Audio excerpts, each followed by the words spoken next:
नाम है डॉक्टर पूरू धमन और आज की इस वीडियो में हम बात करने वाले हैं फिंगर्स के बारे में कि कैसे एक पैरालिसिस पेशेंट जिसकी फिंगर्स बंद हो जाती हैं मगर वो खोल नहीं पाता उसको हम कैसे दोबारा से खोलना सिखा सकते हैं। तो अगर हम चाहते हैं एक पैरालिसिस पेशेंट के अंदर फिंगर्स को खोलना तो हमें थोड़ा सा ब्रेन को समझना पड़ता है कि ब्रेन कैसे काम करता है। जब पैरालिसिस का अटैक होता है तो ब्रेन का एक टिश्यू डैमेज हो जाता है, वो जो काम करता था वो नहीं कर पाता और रिजल्ट क्या होता है कि आपका हाथ और पैर की जो मूवमेंट होती है, मोबिलिटी होती है, वो चली जाती है। तो आने वाले टाइम के अंदर ब्रेन अपने अंदर न्यूरोप्लास्टिसिटी की हेल्प से डेवलपमेंट करता है और दोबारा से अपने हाथ और पैर पे कंट्रोल लेना शुरू करता है। और जब भी कंट्रोल आना शुरू होता है तो फिंगर्स बंद तो हो जाती हैं बट वो खुल नहीं पाती, फिंगर्स की एक्सटेंशन नहीं हो पाती। तो हमें कुछ ना कुछ ऐसा चाहिए था जो फिंगर्स की एक्सटेंशन करवा सके। तो जो पेशेंट साइंस संजीवनी के हैं, जो ट्रीटमेंट ले रहे हैं, उनको बहुत अच्छी तरीके से पता है कि साइंस संजीवनी के ट्रीटमेंट से लेग में बहुत तेज़ी से इंप्रूवमेंट आती है। वो इसलिए आती है क्योंकि जब हम आपको बोलते हैं कि 1 घंटा सुबह चलो, 1 घंटा शाम को चलो, तो कहीं ना कहीं हम आपके ब्रेन के लिए रिक्वायरमेंट बनाते हैं चलने वाली, मगर कहीं ना कहीं हाथ पीछे रह जाता है और खासकर लेफ्ट हैंड आपका पीछे रह जाता है। राइट हैंड बहुत जल्दी रिकवर करता है but left hand slow recover करता है। तो हमें कुछ ना कुछ ऐसा चाहिए था जो आपकी फिंगर को एक्सटेंशन के लिए मजबूर करे, आपके ब्रेन को मजबूर करे कि वो अपने हाथ को खोले। तो हमने उसका एक तरीका निकाला जो बहुत ज़्यादा अनकन्वेंशनल है, जो कि आप नॉर्मली डॉक्टर्स आपको करते हुए नहीं मिलते। मैं चाहता हूं कि जितने भी पेशेंट हैं पैरालिसिस के, साइंस संजीवनी के जो ट्रीटमेंट ले रहे हैं, वो इस प्रोसेस को ज़रूर करके देखें और मुझे जो उसके रिजल्ट्स हैं नीचे कमेंट सेक्शन में ज़रूर बताएं। और जब वो क्लिनिक विजिट करते हैं या जब वो डॉक्टर से बात करते हैं, डॉक्टर रोशनी से करते हैं, डॉक्टर टीना से करते हैं, तो अपनी अंदर जो इम्प्रूवमेंट है वो डॉक्टर्स को ज़रूर बताएं। उसके लिए आपको कुछ नहीं करना, कोई अलग से इक्विपमेंट खरीदने की ज़रूरत नहीं है। आप सभी के घर में बर्फ़ ज़रूर होती होगी, आपके फ्रीज़र के अंदर ज़रूरत होगी, तो आपने बर्फ़ लेना है, उसे कपड़े में बांधना है और अपने हाथ में होल्ड करना है। तो बर्फ़ रखी, आपने इसको अच्छे से अपने हाथ में होल्ड किया, पेशेंट के हाथ में दे दिया, उस हाथ में जिसमें पैरालिसिस है। अब जो बर्फ़ की ठंडक है वो पेशेंट के हाथ में स्टिमुलस देगी, वो ब्रेन को बताए कि अगर मैं इस हाथ को, फिंगर्स को नहीं खोलूँगा तो ये बर्फ़ से जो मुझे थोड़ा सा पेन हो रहा है वो मुझे होता रहेगा। और आपने इसको हाथ में होल्ड कर कर अपनी फिंगर्स की तरफ कंसंट्रेट करना है कि मुझे अपनी फिंगर्स खोलनी है, मुझे फिंगर्स खोलनी है। ये जो मैंने बर्फ़ पकड़ रखी है अपने हाथ में कपड़े के अंदर, मुझे इसे छोड़ना है।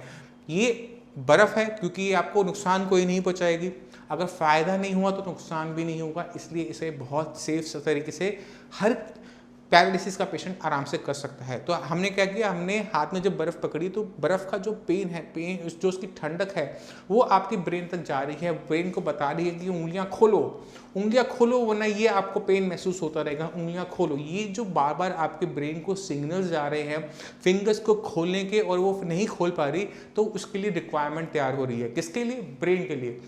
और जब ब्रेन इस रिक्वायरमेंट को समझ जाता है, इसको अगर नहीं करेगा तो इससे जो पेन हो रहा है उससे वो समझ जाता है और वो कभी ना कभी आपको स्टिमुलस देना शुरू करेगा और आपकी फिंगर्स में आप देखोगे कि धीरे धीरे वो खुलनी शुरू हो गई।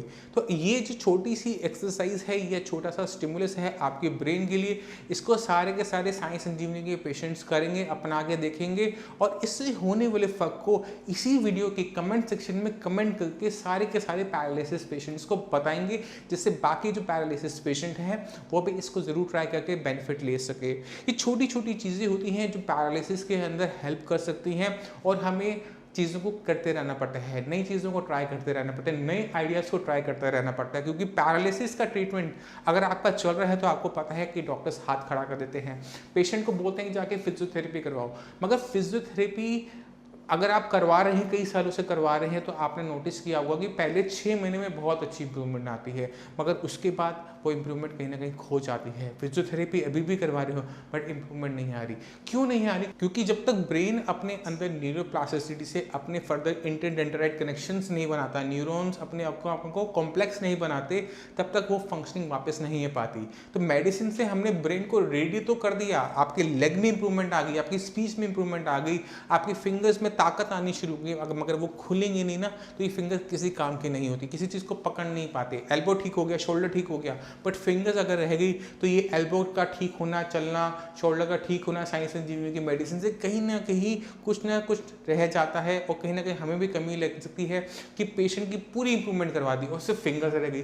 तो मैं चाहता हूँ कि इसको आप ट्राई करें, पुराने पेशेंट है वो बिल्कुल ट्राई करें, जो इनका ट्रीटमेंट अभी चल रहा है वो बिल्कुल ट्राई करें, और उससे होने वाली इंप्रूवमेंट और कोई कंप्लेंट हो तो भी उसको आप कमेंट सेक्शन में कमेंट कर हमें बता सकते हैं, फ़ोन करके बता सकते हैं। जो वीकली फॉलोअप आपका होता है, आपने डॉक्टर्स को बताना है कि आपने अपने अंदर चेंजेस क्या देखे, और मैं उम्मीद करता हूँ इससे आपको पॉजिटिव ही चेंजेस मिलेंगे, या तो नहीं मिलेंगे या वो मिलेंगे।